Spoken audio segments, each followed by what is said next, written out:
Vamos botar a mão na massa. E a receita de hoje é? A receita de hoje é? Diz alto. A receita de hoje é? Uhul!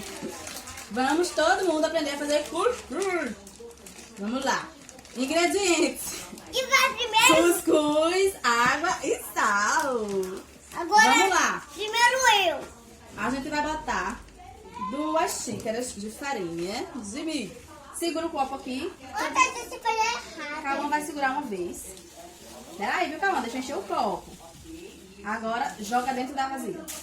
Isso. Agora dá... Muito bem.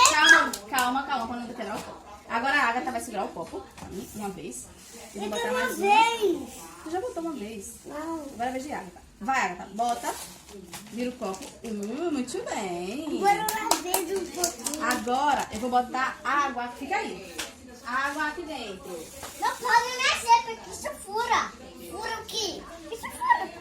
Agora eu vou botar água aqui, ó. Que delícia. Calma, não tá na hora de misturar ainda. Só falta um ingrediente. Vou botar agora. Eu vou colocar. Calma. Vou colocar. Vou deixar você colocar. Peraí. Uma colherzinha pequenininha de sal. Vai, joga lá dentro. Muito bem. Agora, Agatha. vai fazer o quê? Mexer. Pode botar a mão na massa agora. Vai. Pode misturar. Mistura. Não deixa cair fora da vasilha. Tô terminando. Mistura todo o cuscuz. Quem vai comer cuscuz depois? Eu. Eu também. Aí isso dói. Dói? Dói Peraí, não. deixa aqui dentro, tudo.